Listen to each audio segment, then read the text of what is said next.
नमस्कार दोस्तों, मैं लोचन यादव आपके अपने YouTube चैनल लोचन यादव ऑफिशियल पे आपका स्वागत करता हूं। आज हम बात करेंगे एक बहुत ही महत्वपूर्ण विषय पे, जिस पे अगर आपने लोन लिया है और लोन की ईएमआई नहीं भर पा रहे हैं, आपका लोन डिफॉल्ट हो गया है, तो शायद आप इस चीज को जरूर फेस किए होंगे कि यह महत्वपूर्ण विषय ये है कि रिकवरी एजेंट्स अगर आपको परेशान करें तो क्या है आपके अधिकार, क्या है आपकी राइट्स और क्या है नया अपडेट, आरबीआई की नई गाइडलाइन क्या है, कब रिकवरी एजेंट्स परेशान करें तो उनको कैसे हम हैंडल करें, इन सब के बारे में हम वीडियो में आपको विस्तार से बनाएंगे। वीडियो में बने रहिए। वीडियो अच्छा लगे तो चैनल को लाइक शेयर सब्सक्राइब जरूर करिए। चलिए हम स्टार्ट करते हैं। अभी हाल ही में एचडीएफसी बैंक के रिकवरी एजेंट्स के ऊपर 1 करोड़ का जुर्माना लगा है। इसके बारे में भी हम आपको बताएंगे आखिर वो क्या कारण थे कि रिकवरी एजेंसियों के ऊपर 1 करोड़ के जुर्माने लगे हैं। इन सब के बारे में हम विस्तार से बताएंगे। देखिए, कोई भी लोन हो, सिक्योर्ड हो अनसिक्योर्ड हो, अगर वो लोन डिफॉल्ट हो गया, 92 डेज हो गया, यानी आपका अकाउंट एनपीए में चला गया, उससे पहले ही रिकवरी एजेंट्स के फोन आने शुरू हो जाते हैं कि ईएमआई डिफॉल्ट होगी, तो कॉल सेंटर से फोन आने लगते हैं, दूसरी पे भी फोन आने लगते हैं। तो ये जो रिकवरी एजेंट्स आपको फोन करते हैं, आपको परेशान करते हैं, कभी पुलिस बन जाएंगे, कभी सीबीआई बन जाएंगे, कभी जज बन जाएंगे कि अभी हम आ रहे हैं आपके घर टीम लेकर के, 8 बजे आपका टाइम है, 7 बजे हम आपके घर आ रहे हैं पूरी टीम लेकर के, मुझे पैसे चाहिए। इस तरह की बहुत सारी बात करेंगे। कभी कभी कहेंगे कि आपके ऊपर केस होने वाला है, आपके ऊपर केस होने वाला है, आपका वारंट जारी हो गया। इस तरह की तमाम चीजें बात करेंगे। अगर आप लोन डिफॉल्ट हुए हो और इस तरह की बातें आपके पास आ रही होंगी तो आप कमेंट बॉक्स में बताइए कि हाँ, मेरे साथ भी ऐसा हुआ था। देखिए, जो रूल्स है, मैं रूल्स के बारे में बात करेंगे। क्या है आपके अधिकार और कैसे आप अपने अधिकारों को जानेंगे। देखिए, कोई भी चीज हो, कोई भी रिकवरी एजेंट्स है तो उसको आपके घर पे आने से पहले प्रायर नोटिस, यानी आपको सूचना देना पड़ेगा कि मैं फला डेट को आपके यहाँ आऊंगा और इतने घंटे का हमारा आपसे बात होगी। रिकवरी एजेंट्स आपसे बात करने के लिए होते हैं, बीच में मेडिटेशन का काम करते हैं कि आप लोन नहीं भर पा रहे तो क्या कारण है आपका। लेकिन ये रिकवरी एजेंट्स आएंगे, आपके घर बदतमीजी करने लगेंगे, झगड़ा गाली गलौज करने लगेंगे, अड़ोस पड़ोस में आपकी बेइज्जती करने लगेंगे। तो ऐसे रिकवरी एजेंट से उन्हें उन्हीं की भाषा में समझाना है। इनसे आपको उन्हीं की भाषा में समझाइए, तभी ये आपसे शांत रहेंगे। पहली चीज, कोई भी रिकवरी एजेंट्स आता है तो आपको पूर्व में सूचना हो, आपको मेल हो, व्हाट्सएप पे मैसेज आए, कहीं भी आए, मतलब कि आपको एक सूचना होनी चाहिए कि मैं फला डेट को, इस डेट को आपके यहाँ रिकवरी के लिए आ रहा हूँ और इतने टाइमिंग पे आ रहा हूँ। दूसरी चीज, जब भी कोई रिकवरी एजेंट्स आपके घर आता है तो आप लोग क्या करते हैं, बिना कुछ पूछे उससे अपने घर में बैठा लेते हैं। वो रिकवरी एजेंट्स रियल है, जेन्युइन है कि नहीं, ये आपको कौन बताएगा। उसके पास होम विजिट लेटर, डीआरए का लाइसेंस और आई कार्ड, ये 3 डॉक्यूमेंट होने चाहिए। अगर ये 3 डॉक्यूमेंट हैं तब तो वो जेन्युइन है, रियल है, अन्यथा उनको तुरंत भगा दीजिए, उनसे बात करने की कोई जरूरत नहीं है। अब इसके तीनों के मतलब है क्या है, बता दें। होम विजिट लेटर, अगर आप रिकवरी एजेंट्स हैं, आपको कोई एजेंसी हायर की है, आपको कोई बैंक या एनबीएफसी कंपनी आपसे हायर की है, तो आपको एक होम विजिट लेटर देगी कि इस डेट पे इस पर्सन से आपको मुलाकात करनी है। एक रिटन लेटर होगा जिसे होम विजिट लेटर कहते हैं। आपके घर पे जाने से पहले ही आपको बैंक एनबीएफसी कंपनी आपको होम विजिट लेटर देंगी कि आज आपको इस व्यक्ति से मिलना है, यहाँ से आपको बातचीत करनी है। दूसरा होता है डीआरए का लाइसेंस। जिस तरह किसी भी चीज को चलाने के लिए एक लाइसेंस की जरूरत होती है, डीआरए मतलब डायरेक्ट रिकवरी एजेंट्स।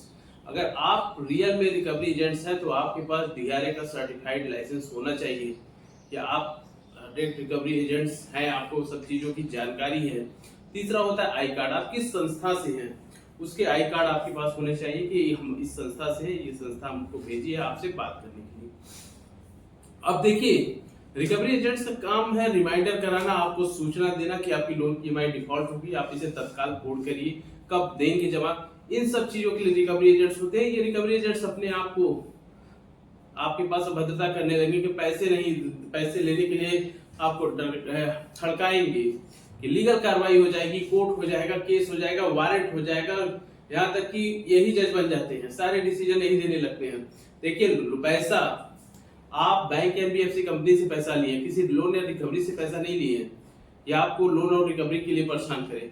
अगर बैंक के पास भी अधिकार है, बीएफसी कंपनी के पास भी अधिकार है, वो लीगली काम करे, चेक बाउंस का केस लगाए, जो भी काम करना है लीगली करे, आपके थ्रू ना करे, जो काम करना है उसे लीगली वो कार्य को करे। और ये जो रिकवरी एजेंट्स आपके अड़ोस पड़ोस में, आपके दोस्त फ्रेंड्स रिलेशन में जो फोन करते रहते हैं, जो आपकी कॉन्टेक्ट लिस्ट को कॉपी करके जो फोन कर रहे हैं, तो इनको इन्हीं की भाषा में समझाना पड़ेगा। अगर ऐसा किसी के साथ होता है तो मुझे कमेंट बॉक्स में बताइए, मैं आपकी पूरी सहायता करूंगा। तो इसकी आप कंप्लेन बैंक को भी कर सकते हैं, इनकी अपने नजदीकी थाने में भी एफआईआर करा दीजिए कि हमारे कॉन्टेक्ट लिस्ट को हैक कर लिए हैं, इनको कहाँ से ये नंबर मिले। इन सब चीजों के बारे में आपको इतनी जागरूकता दिखानी पड़ेगी। और कुछ रिकवरी वाले हैं जो सुबह उठते ही मान से फोन शुरू कर देते हैं, सुबह से लेकर शाम तक इनका यही काम ही है कि फोन करना, रात को 12 बजे तक फोन करके टॉर्चर कर रहे हैं। तो इनकी शिकायत तुरंत करिए, सुबह 8 बजे से शाम 7 बजे के बीच में इनके फोन आने चाहिए। इसके बाद अगर फोन आता है तो आप इसकी कंप्लेन करिए कि मुझे मेंटली हरास किया जा रहा है, मेरे पास लगातार फोन आ रहे हैं। तो इनको जब इन्हीं की भाषा में समझाएंगे तभी ये आपको पीछा छोड़ेंगे, ये आपको डराएंगे। जब आप इनको डराएंगे, हाँ जो भी लीगल हो, जो भी लीगल कार्रवाई हो आप करिए। ऐसा नहीं कि आपको हम कुछ कर रहे हैं, हाँ ड्यू टू प्रोसेस करिए। होम विजिट लेटर, डीआरए का लाइसेंस, आई कार्ड, ये डॉक्यूमेंट लेकर के आइए और नम्रता से जो लीगली है उस तरह मुझसे बात करिए, मैं आपको जवाब दूंगा। और आपको जो भी कार्य करना है आप लीगल भी करिए, आप लीगली आप जो करेंगे सब सही है। इसके लिए आपको अगर कभी कभी रिकवरी एजेंट्स आपके घर आकर के बैठ जाता है, अगर रिकवरी एजेंट्स आपको घर आकर बैठ जा रहा है तो उसकी वीडियो बना लीजिए, अगर वो भद्रता कर रहा है तो, और उसकी कंप्लेन कर दीजिए।